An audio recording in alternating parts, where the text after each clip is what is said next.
Assalamualaikum warahmatullahi wabarakatuh.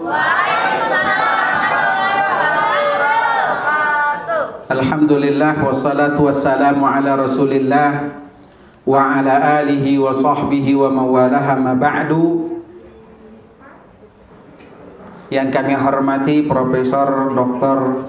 Yuwono beserta Ibu Eka, yang kami hormati Kepala Sekolah, para staf pengajar, anak-anak yang kami cinta dan kami banggakan. Alhamdulillah, pada pagi hari ini dengan izin Allah Subhanahu wa taala kita dipertemukan di tempat yang sangat mulia ini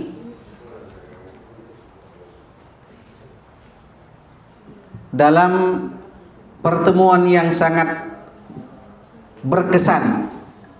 Saya terus terang sangat berkesan awal pertemuan di sekolah ini dengan diisi materi walaupun sedikit oleh Pak Prof, tapi sangat membangkitkan semangat kita, ya. Suntikan rohani dan suntikan ilmiah yang diberikan oleh beliau sangat mendorong kita untuk terus menjadi orang-orang yang berkarya, aktif dan lain sebagainya. Anak-anak Dewan Guru milikkan Allah Subhanahu wa taala, fokus materi kita seperti disampaikan oleh Pak Bayu itu adalah tentang kupas tuntas tentang makna atau arti ma'thurat. Tapi saya akan berbicara seperti yang tadi dipesankan oleh Ibu Eka. Kita akan berbicara tentang hal yang sangat urgen dan mendasar bagi kita semua, terkhusus bagi para pelajar, yakni tentang adab atau akhlak. Kata Rasul sallallahu alaihi wasallam, "Addibu auladakum," didik anak kalian. Bahkan para ulama mengatakan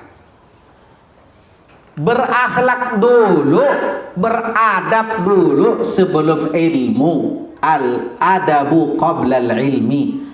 Adab sebelum ilmu. Ini penting anak-anak. Karena percuma orang yang punya ilmu tapi tidak berakhlak.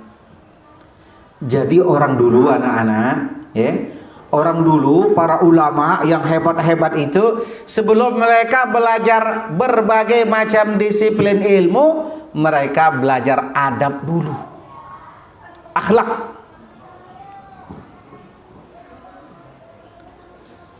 Akhlak ini sangat penting.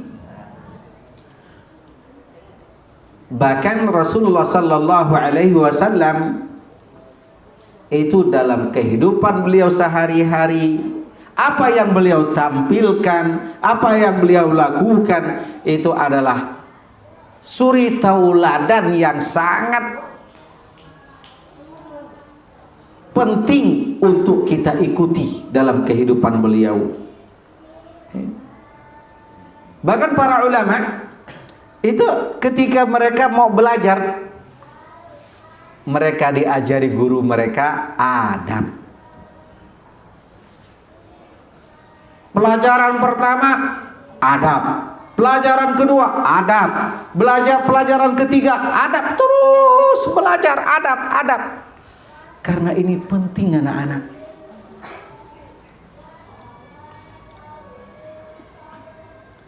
Kata pepatah, laula, kalau seandainya orang itu tidak beradab, ya, maka dia akan lebih hina daripada binatang. Saking pentingnya adab. Anak-anak, saya akan sedikit bercerita, ya, bagaimanakah seorang imam besar.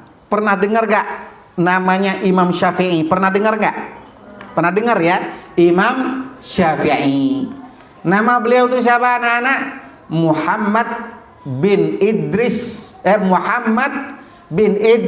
bin Muhammad bin Ahmad bin Abdullah bin Syafi'i. Nah, tapi dikenal dengan Imam Syafi'i. Nah, Imam Syafi'i itu sudah menjadi imam besar, bahkan sudah jadi mufti ketika beliau berusia berapa? 15 tahun. Ayo yang berusia 15 tahun siapa? Siapa yang 15 tahun? Angkat tangan. 15 tahun ya. Siapa namanya? Trisno. Asli Palembang, Trisno. Dak pacak nyebut R dia. Genti namanya, jangan Trisno lagi, biar mudah nyebutnya. Siapalah Abdullah, biar lemak nyebutnya dah. Abdullah. Jangan Trisno lagi. Oke. 15 tahun Imam Syafi'i itu sudah menjadi imam Masjidil Haram. Udah ada yang pernah ke Mekah belum? Belum. Ada yang pernah haji, pernah umrah belum? Belum. Itu Imam Syafi'i sudah menjadi imam besar dan sudah menjadi mufti di usia 15 tahun. Kayak Trisno inilah, umur 15 tahun. Tapi mungkin dulu 15 tahun orang dulu sudah besar. Karena orang Arab tuh gede-gede badan gitu ya, besar. Ya. Kita ini rata-rata agak ternak kacang, agak kecil-kecil ya dah. Jadi umur 15 tahun beliau sudah menjadi ulama. Tapi apakah cukup beliau dengan tadi yang dikatakan beliau kapasitas seperti itu? Tidak. Akhirnya beliau minta izin kepada ibunya untuk belajar kembali kemana? Ke Madinah. Ke Madinah belajar dan minta izin dengan para ulama di Masjidil Haram. Beliau diizinkan.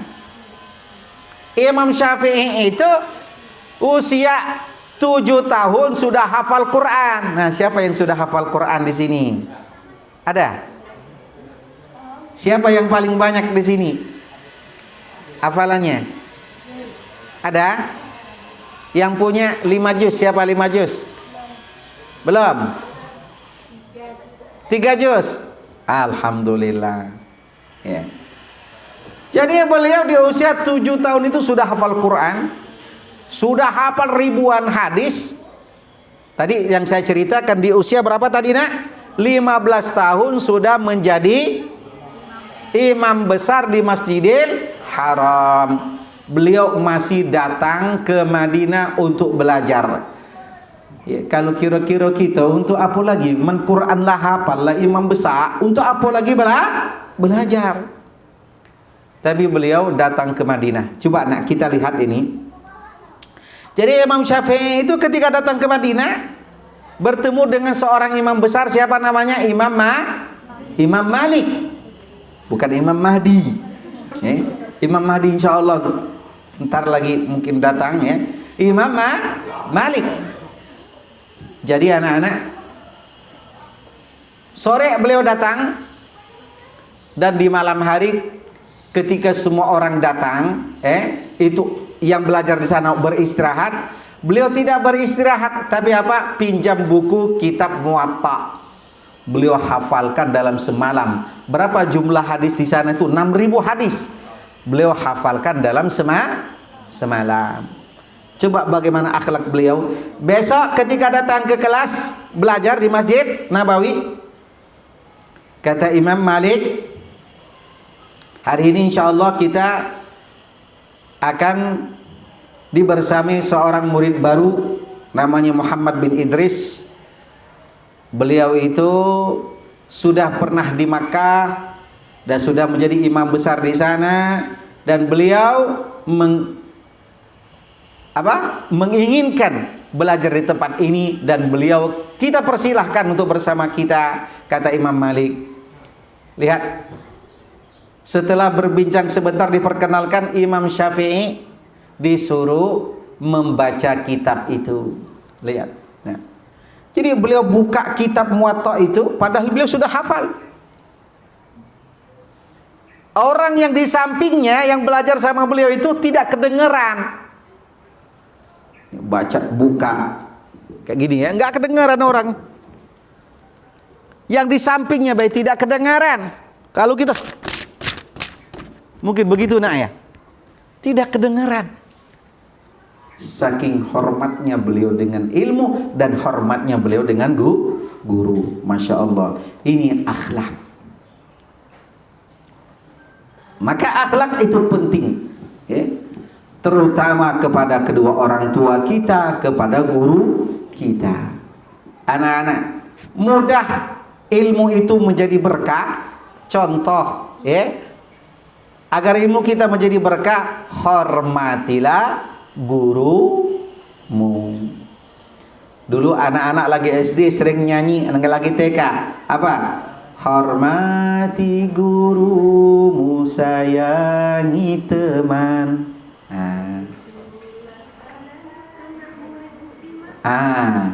Itu anak murid Bu Diman yang di pojok itu tuh. Saking Bu Dimannya bersender dewean dia ya. Anak-anak yang melakukan Allah Subhanahu wa taala. Jadi akhlak paling penting. Bahkan Rasul sallallahu alaihi wasallam mengajarkan kepada para sahabat dalam setiap keadaan itu adalah akhlak. Bahkan banyak orang masuk Islam, orang senang sama beliau itu karena akhlaknya. Nah, kalau orang senang sama orang karena duitnya, itu cuma sebentar. Orang senang kepada orang lain karena gantengnya, karena cantiknya, cuma sebentar. Benar enggak? Ya. Tapi kalau orang senang karena akhlaknya, insya Allah akan langgeng. Samalah suami istri, mohon maaf, kalau dia senang dengan bini atau lakinya, itu karena duitnya baik, dak lama cintanya. Ya, woi, yang tadi nak bini 4, ya tak? Ya, tapi kalau senangnya karena akhlak, insya Allah akan langgeng dan semuanya akan diberikan oleh Allah Subhanahu wa ta'ala.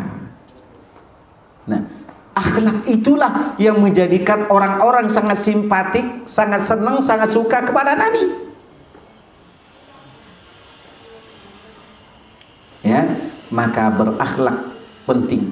Ya, di sini masya Allah lingkungan sangat mendukung. Ya, anak-anak diajari segala sesuatu dalam kehidupan ini.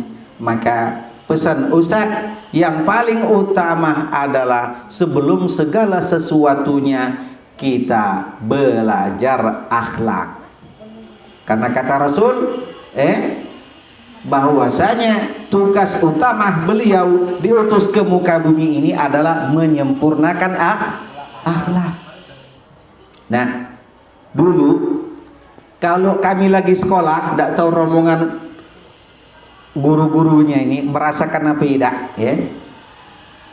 Kita dulu kalau lagi sekolah SD, kalau ketemu guru itu takut-takut gitu. Dulu berapa umur Ustaz Bayu? 26, masih kecil Pak Bayu ya, belum lahir.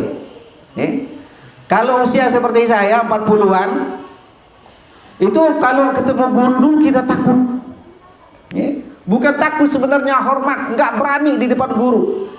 Sekarang anak-anak kalau ketemu dengan gurunya, halo Pak Ustadz, Pak Guru, Pak, apa kabar? Ada enggak? Apalagi dia lagi pakai motor fictionnya itu, tin. Nak kemana Pak? Ya Allah, ini akhlak. Sangat mudah ilmu itu. Ilmu itu akan berkah kalau kita hormati. Maka kata Imam Ali radhiyallahu anhu, man 'allamani harfan fasirtu lahu 'abdan. Barang siapa mengajari aku satu huruf, kata Imam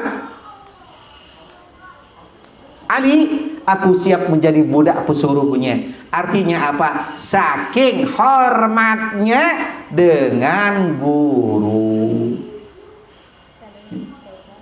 Sekarang anak-anak di luar sekolah, di luar sana, apa yang sering terjadi? murid-murid sudah tidak lagi menghormati guru, bahkan ada yang gurunya diajak berantem. Benar nggak? Halo, siapa yang dulu pernah menyaksikan murid berantem dengan guru? Ada nggak? Ini nauzubillah. Bagaimana ilmunya akan berkah? Oke, insya Allah, jika akhlak itu sudah kita lakukan, kita belajar akhlak, ilmu akan datang kepada kita. Untuk apa orang berilmu tinggi kalau tidak punya akhlak? Yang menjadi nilai plus itu adalah akhlak. Coba nanti praktekin ya, manggil Pak Bayu, jangan Pak Bayu. Ya, itu berarti akhlaknya perlu diperbaiki.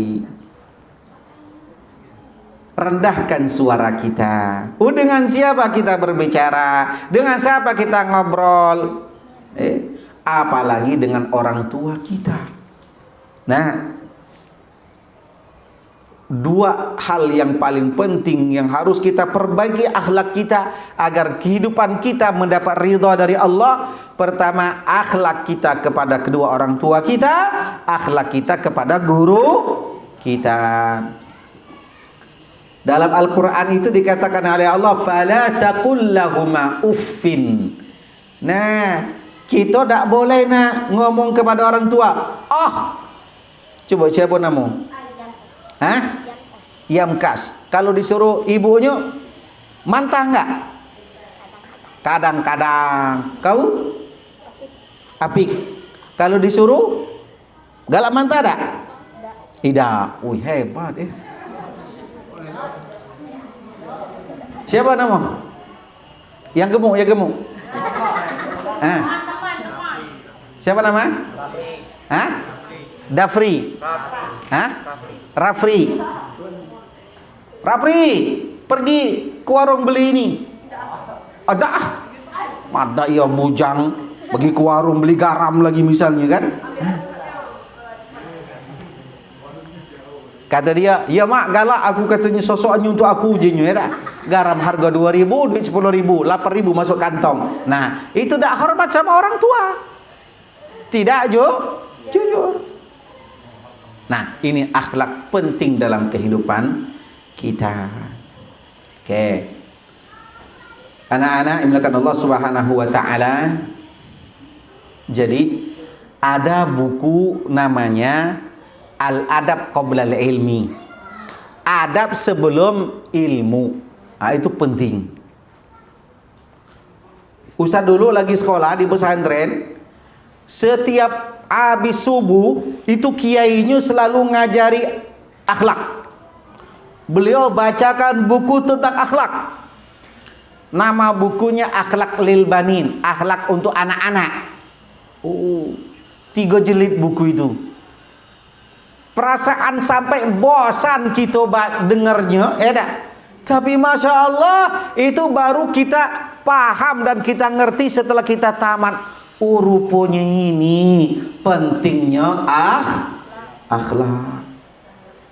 Coba nak, kaget kalau pulang sekolah hari ini balik ke rumah kan nak ya?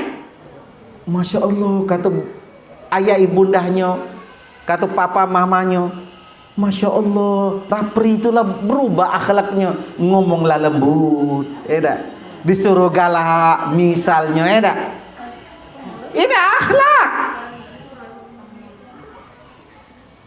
Jangan seperti anak sekarang, Mat, 3 kali, yo ngapo? Tolong ini Mat, kaget dulu, masih jalan online masih, saya di pause-nya dulu. Nulungnya emaknya sudah tuh pergi lagi dia ngambil HP, main lagi dia. Nah, ini akhlaknya sudah rusak. Kenapa? Sudah tidak lagi mengindahkan permohonan kedua orang tuanya. Taib, ini penting anak-anak. Maka perbaiki akhlak kita, perhatikan dengan siapa kita berbicara. Nah,